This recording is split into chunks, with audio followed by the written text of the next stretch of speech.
Bienvenidos al repaso de la lección número 2 de Escuela Sabática. Esta semana nos sumergimos en una historia fascinante, la historia de la redención. Esa gran narrativa que arranca allá en el Génesis y encuentra su clímax allá en el Apocalipsis, lo cual nos muestra que la Biblia no es un conjunto de relatos aislados, sino una historia bien unificada que muestra el carácter de Dios y su plan para salvar a la humanidad. A lo largo de los siglos, Dios ha revelado su plan poco a poco, así como un gran tapiz que se va tejiendo con paciencia, con precisión. Entonces lo que se perdió allá en el Edén será restaurado en la tierra nueva. Y en el centro de todo esto encontramos la lucha cósmica entre Cristo y Satanás, entre la luz y las tinieblas, entre la verdad y la mentira. Yo soy Pedro Carriles y el Ministerio Hispano de la Conferencia del Sureste de California ha preparado este espacio pensando en ti. Así que ponte cómodo, toma tu Biblia y prepárate para un viaje por las Escrituras. No te vayas, ya volvemos.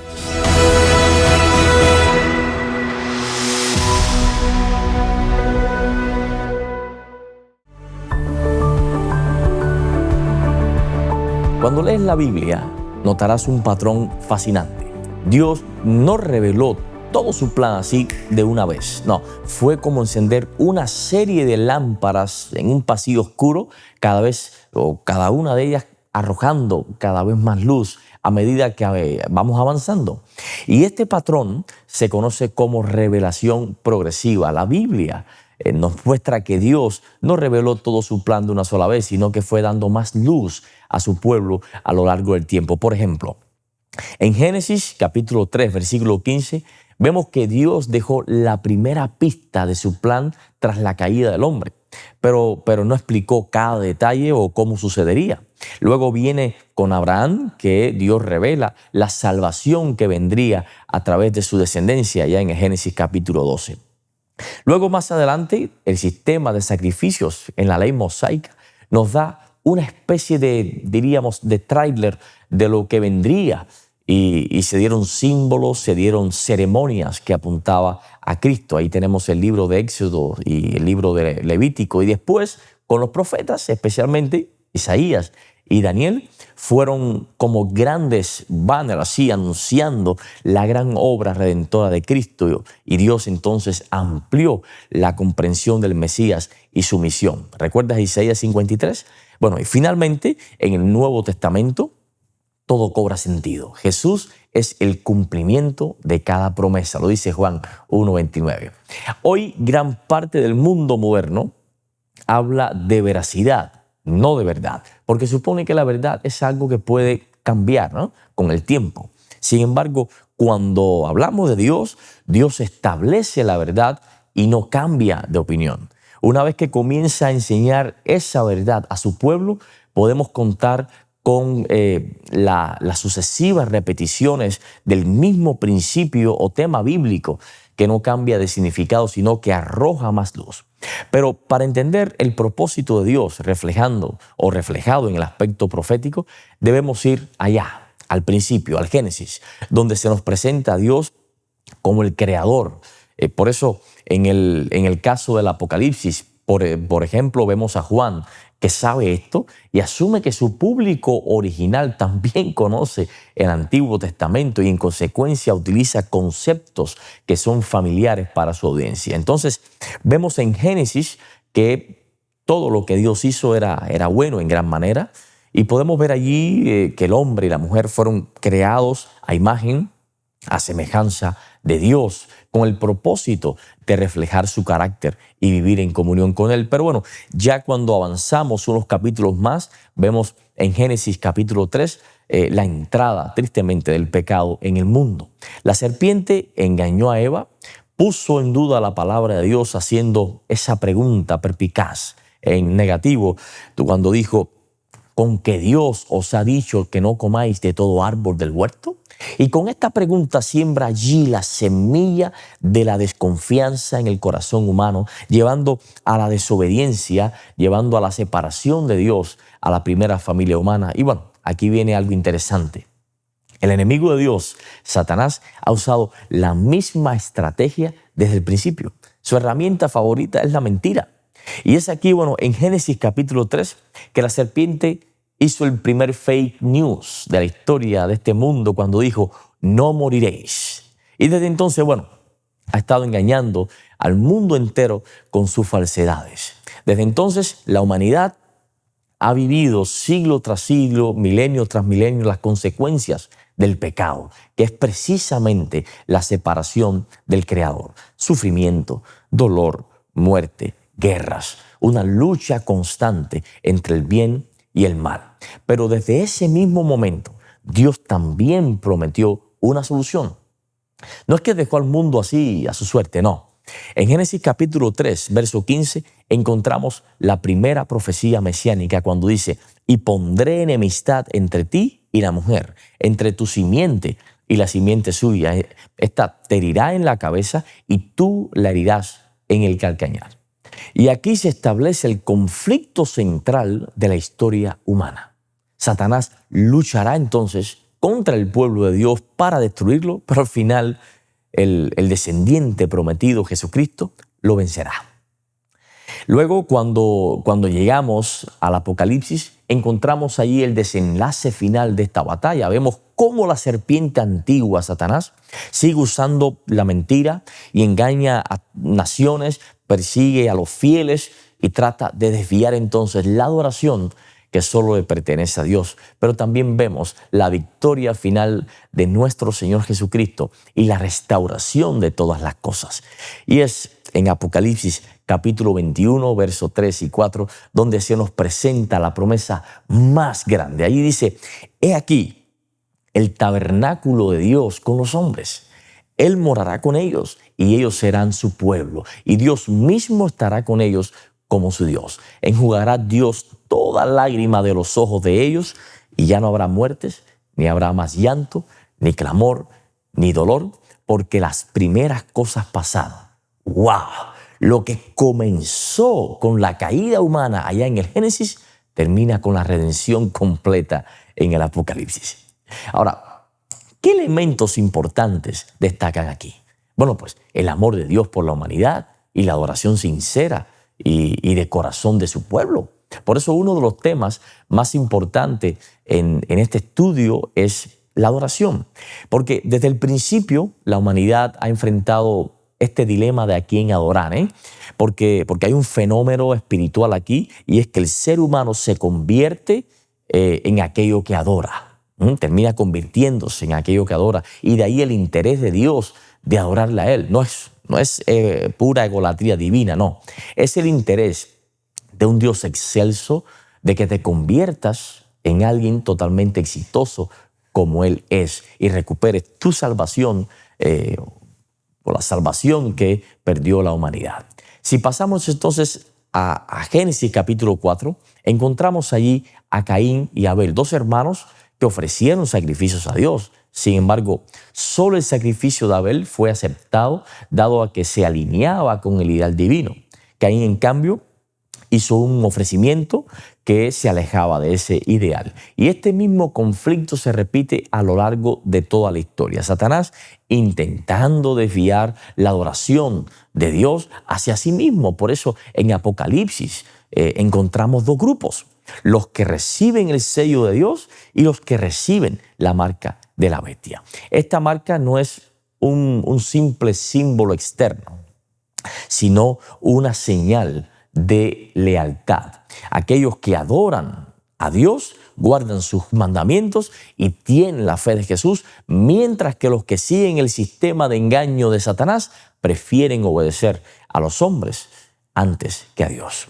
Hoy en día, amigo, este conflicto sigue vigente y es altamente palpable, donde nuestra lealtad a Dios se refleja en nuestra obediencia y nuestra relación con Él.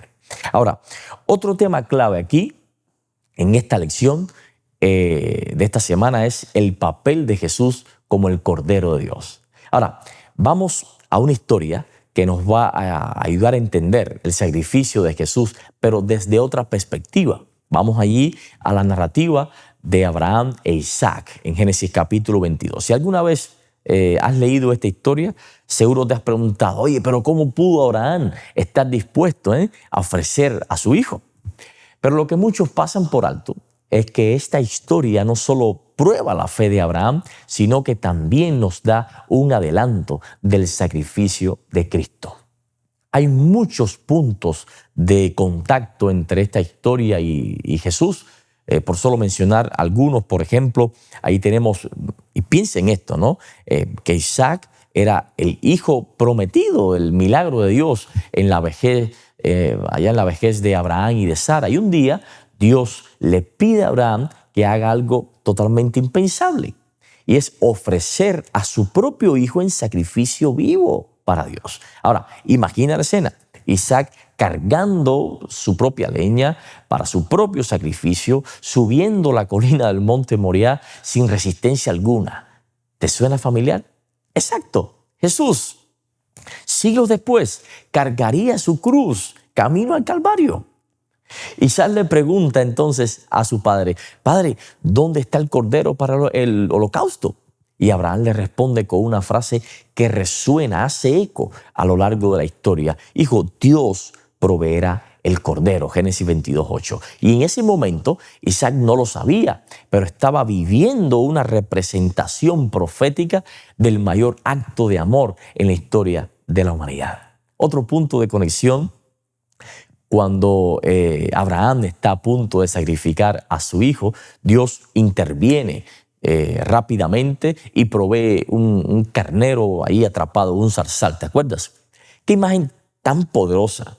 Un sustituto, un sacrificio provisto por Dios mismo, y eso es exactamente lo que pasó allá en la cruz del Calvario.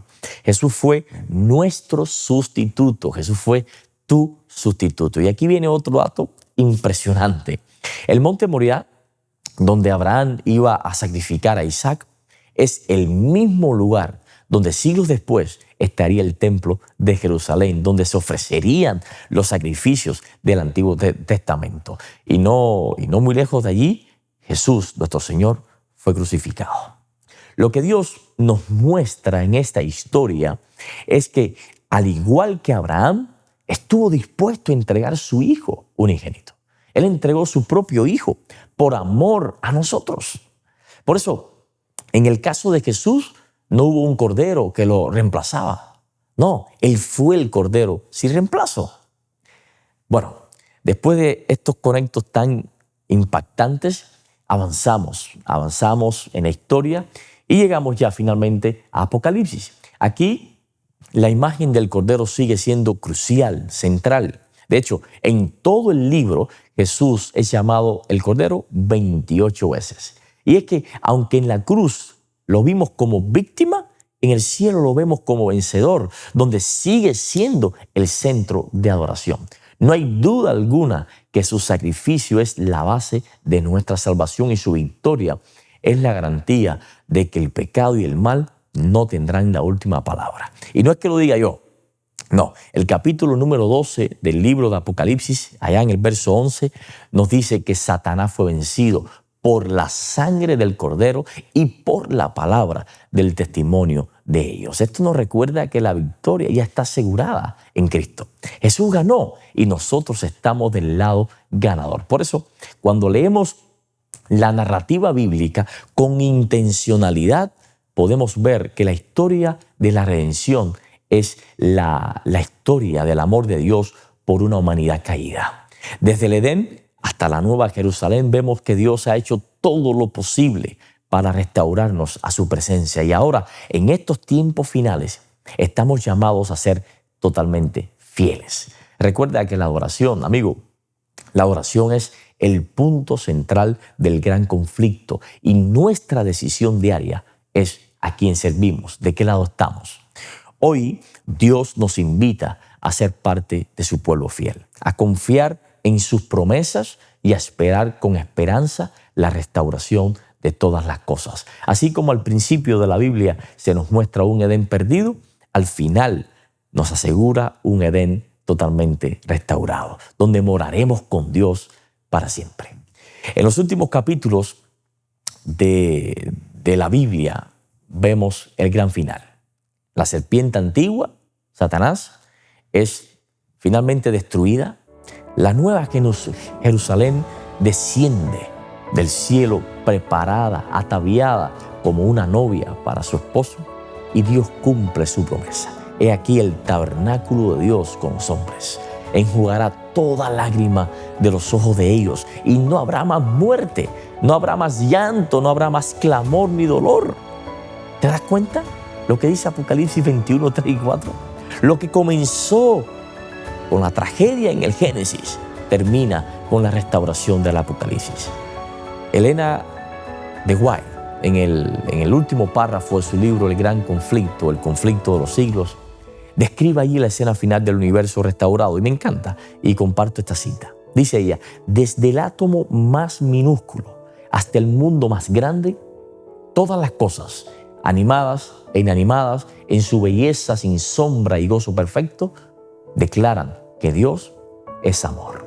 Amigo, a lo largo de toda la historia, Satanás ha intentado distorsionar esa imagen de Dios, pero la victoria de Cristo demuestra su amor y su justicia. Este enfoque de la profecía a través del amor y la justicia de Dios es clave para entender que la profecía bíblica no es solo una serie de eventos futuros, sino una relación que muestra una revelación del amor de Dios. La comprensión correcta del carácter divino fortalecerá nuestra fe y nos motivará a vivir en armonía con su voluntad. Así termina la historia, con un universo en armonía y un Dios que ha restaurado todo. Hoy Jesús sigue siendo el Cordero que nos llama a seguirlo. Y la pregunta en este momento es: ¿le seguirás tú? Bueno, que esta lección te motive a renovar tu compromiso con Él, a vivir en fidelidad y a compartir este hermoso y maravilloso mensaje de su amor con el mundo. Así que te invito a que también nos dejes tu like y comentario al respecto. Dios les bendiga grandemente. Tu hermano y amigo Pedro Carriles.